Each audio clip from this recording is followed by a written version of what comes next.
In the not-so-distant future, Earth's society is starkly divided. The wealthy enjoy the advancements of a technological utopia, living in towering glass cities powered by renewable energy and AI-driven automation. Meanwhile, the underclass resides in sprawling urban wastelands, surviving amidst the rusting relics of a once booming industrial age. Amidst this inequality, discontent brews within the disenfranchised masses. Secret meetings and whispered plans ripple through the slums and decrepit alleys. One such meeting, under the flickering light of a broken street lamp, gathers a group of determined rebels. Their leader, a young and fiery woman named Mara, stands atop an overturned crate, her voice cutting through the chilly night air. "We've been forgotten and trampled upon for too long," Mara declares, her eyes scanning the crowd of weathered faces. "Tonight, we awaken a power that they've kept hidden from us, a power that can tip the scales and give us the leverage we need to demand our rights." Beside her, an old, battered device hums to life. It's an ancient artifact, unearthed from the depths of the earth, covered in symbols that glow faintly in the darkness. The crowd edges closer, a mix of fear and anticipation in their eyes. Mara continues, "This device, according to the legends passed down by our ancestors, can summon the demonic beasts, creatures of immense power, from a dimension beyond our understanding. Our oppressors have kept this secret, fearing its potential." With a determined nod from Mara, her closest confidant, an elderly man named Joran, who had spent decades studying the artifact, steps forward. He places his gnarled hands on the device, murmuring ancient incantations. The air thickens, a static charge fills the atmosphere, and the ground trembles slightly underfoot. Suddenly, the device emits a blinding light, and a deafening roar fills the air. A portal tears open in the fabric of reality, just a few feet above the ground. From it, shadows begin to emerge, formless at first, then coalescing into towering, fearsome beasts, with glowing eyes and snarling maws. The crowd gasps, some stepping back in fear, while others raise their fists in exhilaration. Mara shouts over the chaos, "With these beasts at our side, we will march to the citadels of the rich and powerful. Tonight, we show them that we are not to be ignored." As the first of the beasts steps fully into their world, its massive form casting a long shadow over the assembled crowd, Mara feels a rush of power and a twinge of fear. What had they truly awakened?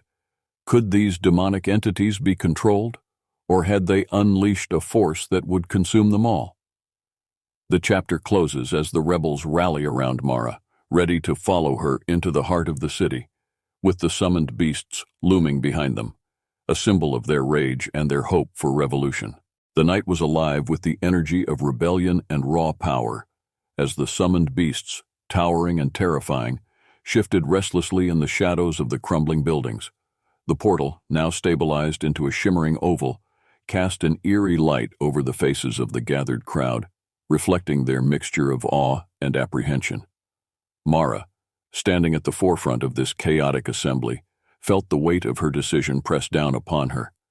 She surveyed the beasts, their forms more defined now, scales that shimmered like dark metal, eyes like burning coals, and claws that could tear through steel. Her heart raced, but her resolve hardened. "Listen up," Mara shouted, her voice rising above the low growls of the beasts and the murmurs of the crowd. "These beasts are not just our weapons. They are the manifestation of our fury.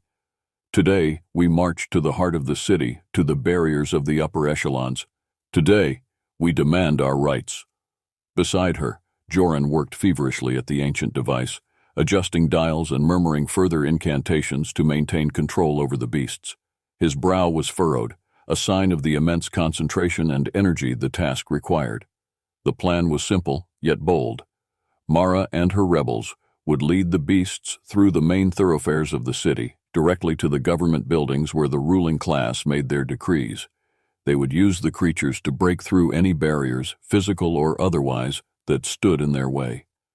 As they started their march, the streets that were once filled with the echo of despair now resonated with the thunderous footsteps of the demonic beasts. The rebels, a ragtag group of men and women armed with makeshift weapons and fueled by years of oppression, chanted slogans of freedom and equality. The initial shock of the beast's appearance caused chaos among the city's security forces. Drones deployed to monitor the unrest were swiftly knocked out of the sky by the beast's powerful tails and fiery breath. Barricades erected to contain the crowd proved futile as the beasts demolished them with ease. As the procession made its way deeper into the city, more citizens joined, some out of solidarity, others out of sheer curiosity or the thrill of the uprising. The news of the rebellion spread like wildfire, catching the attention of local media and eventually global networks. The world watched in stunned silence as the lower city's denizens, long ignored and marginalized, made their stand with creatures of myth and nightmare at their side. However, as the adrenaline of the moment surged, so did the unpredictability of the beasts. One particularly massive creature, with horns like twisted iron and eyes that seemed to weep fire, began to stray from the path, drawn by its own primal instincts towards destruction. Mara, seeing the potential for catastrophe, raced alongside the creature, shouting commands and gesturing wildly. Her connection with the beasts was tentative, fueled by the ancient device and her sheer force of will. She managed to redirect the creature's attention towards the government district. But this moment of faltering control was a stark reminder of the volatile nature of the power they had unleashed. As the rebel procession approached the gleaming barriers of the upper echelons, the true test of their resolve and control loomed large. The chapter ends with the beasts and rebels poised on the brink of confrontation, the city holding its breath as it awaited the clash that would determine the fate of not just the rebels, but of all the city's denizens. As the gates of the upper echelons loomed ahead, fortified and imposing, the palpable tension among Mara's followers thickened. The gleaming barriers, equipped with advanced security systems and guarded by elite forces, represented the stark divide between the opulent life of the ruling class and the squalor endured by the masses. The confrontation was imminent, and the outcome uncertain. The beasts, urged on by Mara's indomitable will, roared a challenge that echoed off the high-rise buildings. With a sound like thunder, they charged. The first beast, its scales a dark iridescent blue, rammed into the barrier with such force that the ground shook. Cracks spidered across the once impenetrable gate, a symbol of the ruling class's vulnerability. Inside the upper echelons, alarms blared, jolting the elite from their complacency. The government, caught off guard by the scale and ferocity of the uprising, scrambled to mobilize its response. Armored vehicles rolled out, and troops in high-tech gear formed ranks, their weapons trained on the advancing horde. The street became a battleground. The first clash was brutal. The beasts tore through the initial line of defense with terrifying efficiency. Their otherworldly strength, combined with the raw anger of the rebels, made them a formidable force. However, the government forces were not easily bested. Equipped with energy weapons and combat drones, they inflicted heavy casualties on the rebels. Mara, at the center of the storm, directed the beasts and her people with a fierce determination. Her voice, amplified by a makeshift loudspeaker, rallied her followers. "Push forward. This is our moment. We will not be denied." As the battle intensified, the cost of the conflict became painfully clear. The street was strewn with casualties from both sides. The air was thick with smoke and the acrid smell of burned metal. The cries of the wounded mingled with the roar of beasts and the relentless gunfire. Despite the chaos, the rebels made significant inroads. One of the gates was breached, and Mara led a contingent through, breaking into the pristine streets of the upper echelons. The contrast was stark. The clean, orderly avenues and luxurious facades were a world apart from the decay of the lower city. But with the breach of the gates came new challenges. The government unleashed their secret weapon, autonomous mechs designed for urban pacification. These towering machines, armed with advanced weaponry and nearly impervious to conventional attacks, posed a new threat. Mara, realizing the danger, called for a strategic retreat to regroup and reassess. The beasts, sensing her urgency, covered the withdrawal with a display of raw power, hurling fire and debris at the advancing mechs. As the rebels regrouped in the shadowed safety of a ruined building, Mara addressed her weary but resolute followers. "We have shown them that we are not to be underestimated," she declared, her eyes sweeping over her battered but unbowed comrades. "Tonight, we have shaken the foundations of their world. We will rest, we will mourn our fallen, and then we will finish what we have started."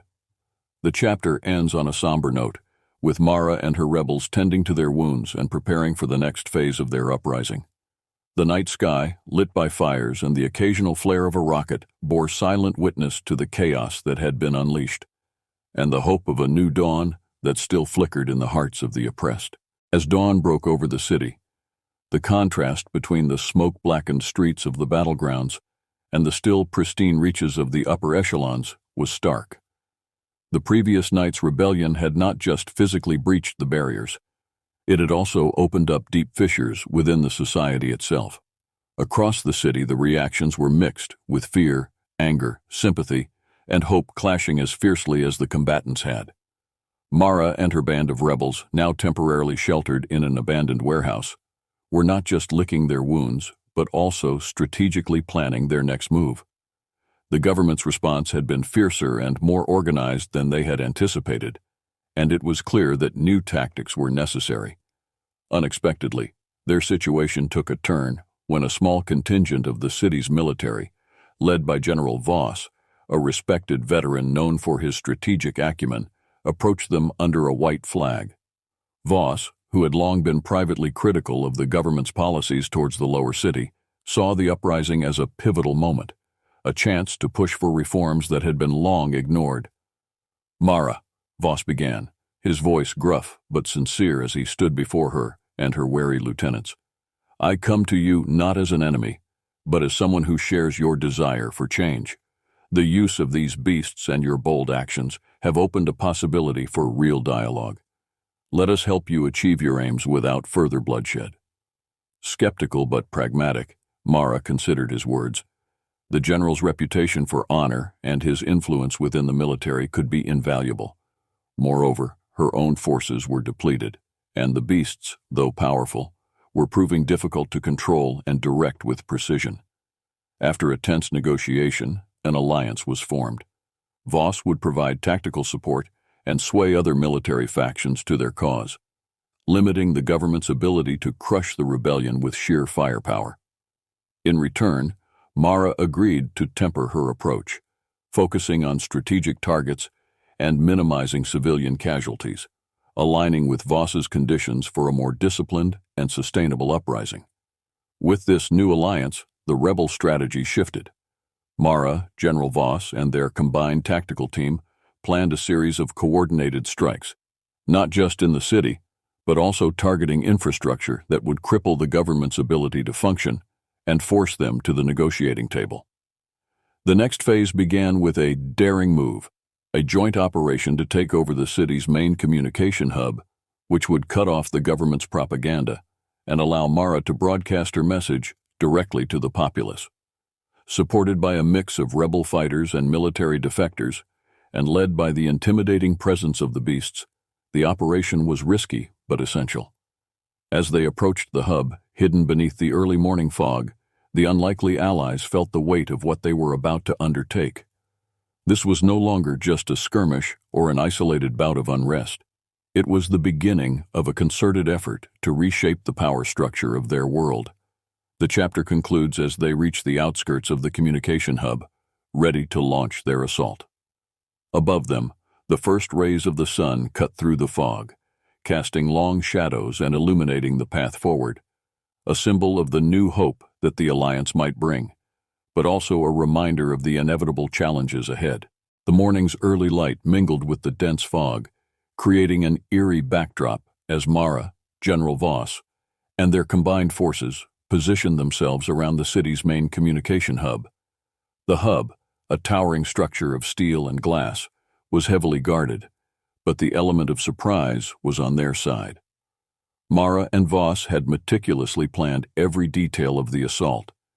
Their forces were divided into 3 units, one led by Mara and the beasts to engage the front lines and create a distraction, another led by Voss to infiltrate from the rear and secure the building, and a third to cut off reinforcements, trapping the guards between their pincers. As they moved into position, the air was tense with anticipation. Mara gave the signal, and the beasts, now somewhat more controlled through the use of Joran's modified ancient device, unleashed their fury. Their terrifying roars shattered the morning silence, and they charged the front gates with unstoppable force. The guards, caught off guard and overwhelmed by the ferocity and sheer size of the attackers, faltered. Meanwhile, Voss's team used the chaos at the front as cover to breach the rear defenses. They moved with precision, neutralizing guards and securing entry points. The military discipline Voss brought to the operation was evident, and soon they had penetrated the heart of the hub. Inside, Mara's voice crackled over the radio, urging Voss's team forward. "Control room is on the top floor. Secure it, and the hub is ours." With the path cleared by his well-trained team, Voss ascended to the control room. The few guards stationed there were quickly subdued, and the team's tech specialist began the process of commandeering the communication systems. Back at the front, Mara and the beasts continued to hold the attention of the remaining security forces.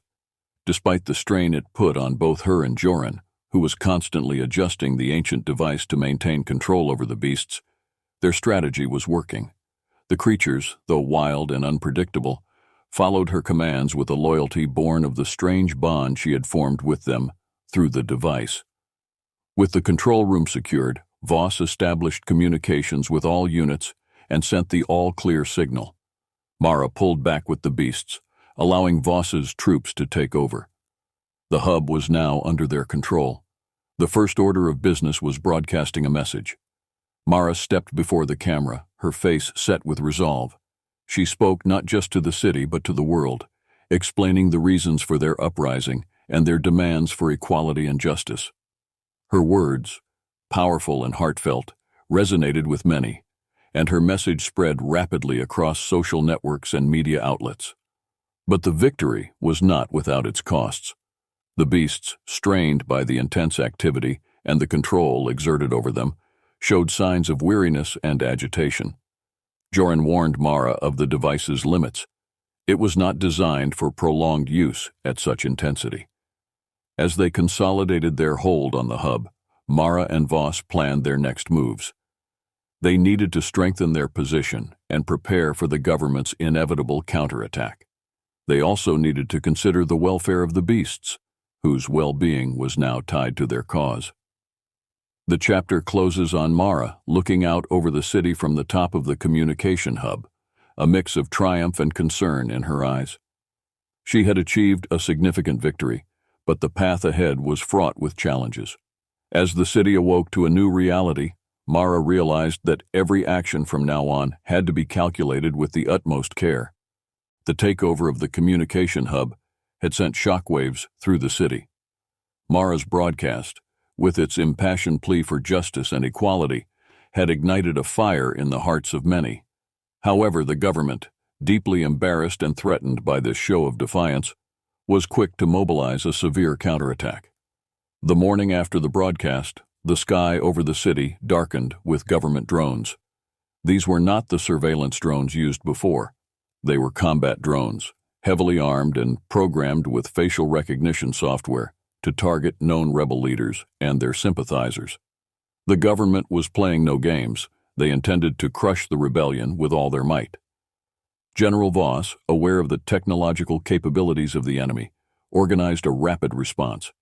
Using the communication hub's advanced tech, the rebels managed to jam the drone's communication frequencies temporarily. However, this was a stopgap measure. They needed a more permanent solution. As Voss coordinated the defense from the hub, Mara focused on the streets, where the real battle brewed. The government's ground troops, supported by armored vehicles, advanced towards key rebel-held positions. The beasts, though formidable, were showing signs of fatigue and stress, complicating their use in prolonged engagements. Mara met with Joran, who was deeply concerned about the beasts' well-being. "These creatures are not just weapons, Mara. They are living beings, and the device is pushing them too hard. We need to find another way, or we risk losing control over them entirely," he cautioned. Taking this to heart, Mara made a difficult decision. She ordered a temporary withdrawal from some areas to regroup and formulate a new strategy. This allowed some parts of the city to fall back into government hands, a move that sparked criticism from some of her more militant supporters, but was seen as necessary by those who recognized the beast's importance and vulnerability. Meanwhile, on the global stage, the situation in the city drew international attention. Governments and human rights organizations condemned the heavy-handed tactics of the city's rulers, while others secretly admired the government's firm stance against what they viewed as anarchy. Back at the hub, Mara and Voss planned their next major move. They decided to focus on securing essential resources and infrastructure, which would not only bolster their position, but also demonstrate their ability to govern effectively. They targeted power plants, water treatment facilities, and food distribution centers, aiming to take control and then offer these services back to the populace, thus winning hearts and minds. In a bold move, Mara used the hub to broadcast another message, this time directly addressing the city's ruling class. She offered a truce, proposing a council where all sectors of society could be represented and heard. This was a gamble, an attempt to show that the rebels could be reasonable and govern, not just destroy. The chapter ends with Mara waiting anxiously for the government's response. The city is on a knife edge, with the possibility of peace as tangible as that of further violence. As the sun sets, casting long shadows over the streets, now marked by barricades and scars of battle, Mara reflects on the path she has chosen, knowing that the coming days could either bring the city together or tear it apart forever. As the city awaited the government's response to Mara's offer of a truce, the atmosphere was tense with anticipation and skepticism. Within the rebel ranks, opinions were divided. Some viewed Mara's proposal as a sign of weakness, fearing it would give the government time to regroup and crush them with renewed force. Others saw it as a clever strategic move, one that could potentially lead to a more peaceful resolution and legitimate recognition of their grievances. Meanwhile, a separate drama unfolded that would significantly shift the narrative and inflame public sentiment. A rogue journalist, known for her investigative prowess, managed to infiltrate a high-security government facility. What she discovered there would change the course of the uprising. The journalist, Elena, uncovered a trove of classified documents and quickly realized the explosive nature of her find. These documents revealed that the government had been aware of the ancient technology capable of summoning the demonic beasts for decades.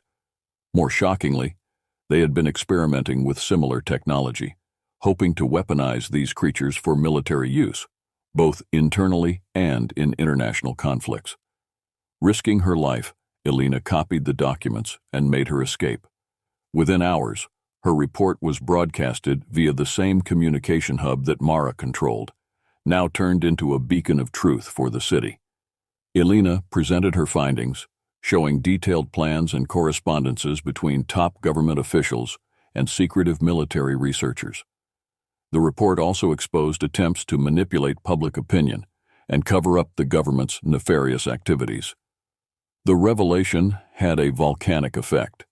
Citizens who had been on the fence or indifferent to the rebels' cause were now outraged at being manipulated and lied to. This swell of anger boosted the rebels' ranks, with volunteers pouring in from all corners of the city, eager to join Mara's cause. Amid this turmoil, the government struggled to contain the fallout. Their attempt to discredit Elena and her findings backfired spectacularly when additional leaks by government insiders corroborated her story. The ruling class found themselves increasingly isolated, with calls for accountability and reform echoing not just within the city, but from the international community as well. Within the rebel camp, Mara used this newfound leverage to strengthen her position. She organized mass rallies, where she spoke not just about the need for change, but also about the importance of justice and accountability. "We have been victims of a great deception," Mara declared, "but we will be silent no more. We fight not for revenge, but for a future where such abuses can never happen again." As the government's credibility crumbled, Mara received unexpected support from several high-profile figures within the government itself. These defectors brought with them not only valuable intelligence, but also a semblance of legitimacy to the rebels' cause. The chapter ends with Mara planning a large-scale, peaceful demonstration, designed to show the unity and determination of the people.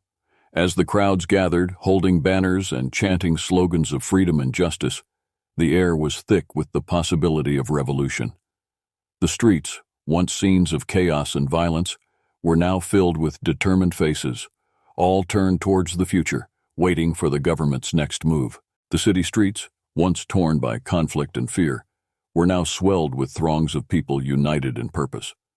Mara's call for a peaceful demonstration had resonated across all walks of life, drawing an unprecedented number of citizens into the heart of the city. The air vibrated with chants for justice and reform, an embodiment of the city's newfound solidarity. As the demonstration grew, it became clear that the balance of power was shifting. The sheer number of protesters made it impossible for the government to ignore or suppress the movement without severe consequences, especially under the watchful eyes of the international community, which had now turned its focus towards the unfolding events. Amidst this powerful display of unity, Mara received a discreet message. Representatives from the government wished to meet to discuss terms of peace.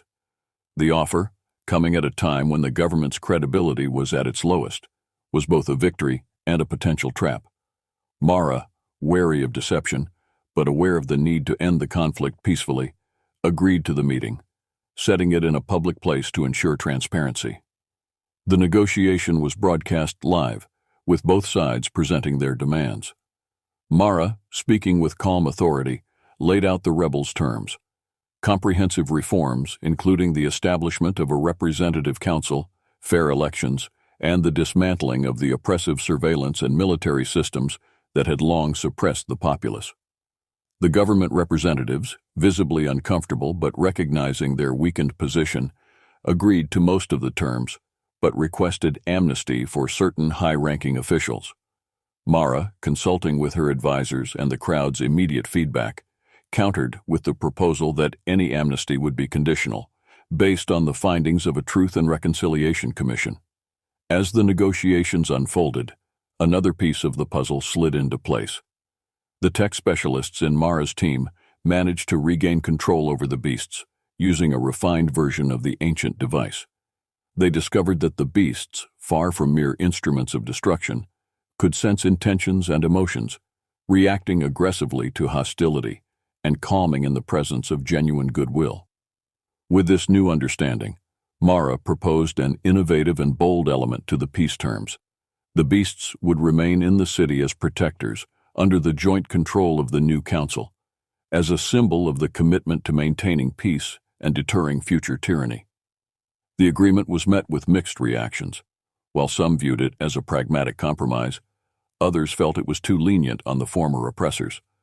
Nonetheless, the need for peace and stability prevailed, and the accord was signed, marking the official end of hostilities. The chapter closes with the city in cautious celebration. As night fell, people remained in the streets, not just in vigilance but in hope.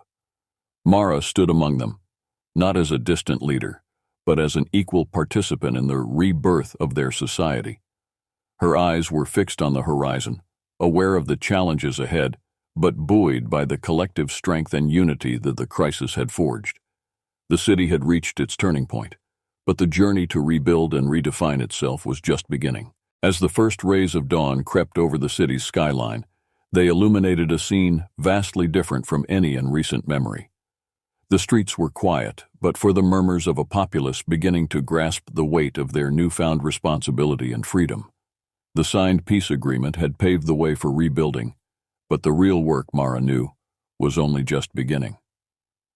The day after the peace accord, Mara convened the first session of the newly established Transitional Council, composed of representatives from all sectors of society, including former rebels, government officials, and ordinary citizens. The beasts, now symbols of the city's resilience and guardians of its peace, stood sentinel outside the council hall, a striking reminder of the power and the danger of unchecked authority. In this first session, the council addressed the immediate needs of the city. Mara proposed a plan for rebuilding the infrastructure, particularly in the hardest-hit areas of the lower city. She emphasized the importance of transparency and community involvement in the rebuilding process, ensuring that the mistakes of the past would not be repeated. Meanwhile, the Truth and Reconciliation Commission began its work, investigating the actions of the former ruling class. The process was painful, bringing to light atrocities and corruption that many had long suspected but had never been able to prove.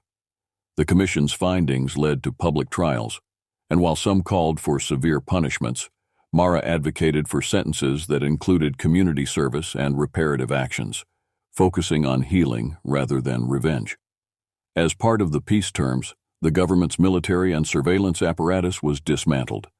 The technology used to oppress the populace was repurposed to rebuild and reconnect the city's fragmented districts.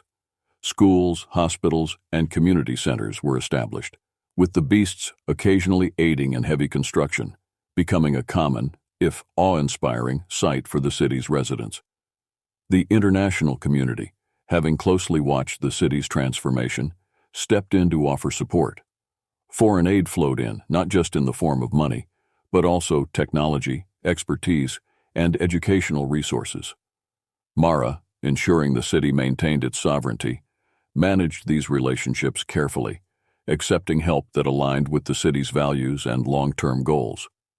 The chapter closes on the eve of the first free elections the city had seen in decades. Mara, choosing not to run for office herself, prepared to step down. Her role as a revolutionary leader, ending as a new era of governance began. She spent the evening before the election walking through the neighborhoods, talking with citizens about their hopes and fears. At a small gathering in the newly rebuilt Central Square, Mara addressed the crowd, not as a leader, but as a fellow citizen. Tomorrow, you will choose your new leaders, but remember, the strength of our city lies not in a single leader or council, but in all of us. Stay informed, stay involved, and hold us accountable. Our future is what we make it, together. As night fell, the city lit up with holograms of the candidates and their platforms, debates on public screens, and lively discussions in cafes and homes. The beasts, now calm and part of the cityscape, settled around the square, their presence a comforting reminder of the city's unique journey from darkness into light. The dawn of Election Day broke with a sense of anticipation that was palpable throughout the city. It was a day many thought they might never see, a tangible culmination of their struggles and hopes. Citizens lined up in droves at polling stations, eager to exercise their rights in this new democratic landscape. The voting process was peaceful, monitored by international observers and safeguarded by the now docile beasts, who stood as guardians of the city's hard-won freedom. By evening, the results were in. The new leaders were a diverse group, representing various factions and ideologies, all committed to the reconstruction and future prosperity of the city. Mara watched the announcements from her modest apartment in the lower city, her heart full of mixed emotions, pride in her fellow citizens, relief at the peaceful transition, and a lingering worry for the challenges ahead. In the weeks that followed, the new government took shape. The council, vibrant with fresh ideas and backed by a mandate from the people, moved quickly to implement policies focusing on economic recovery, social equity, and environmental sustainability. Mara, though no longer in a formal position of power, stayed active in public life, serving as an advisor and advocate for the underrepresented. As the city rebuilt, so too did its relationship with the demonic beasts.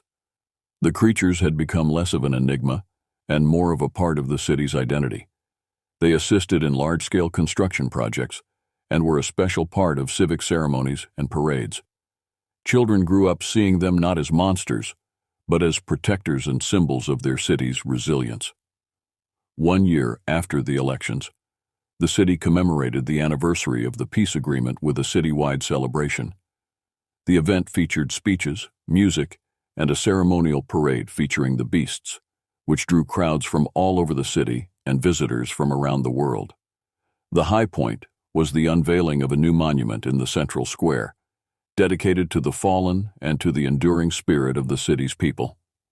Mara was invited to speak at the ceremony, Standing before the monument, a simple yet powerful structure of intertwined metal and light, she addressed the gathering. This monument stands not only as a remembrance of what we've lost, but as a beacon of what we can achieve when united. Let it remind us of our duty to each other, to our city, and to future generations. The ceremony closed with the lighting of the monument, which cast a gentle glow over the crowd. The beasts, intertwined in the city's story, lay around the square, their eyes shimmering softly in the light.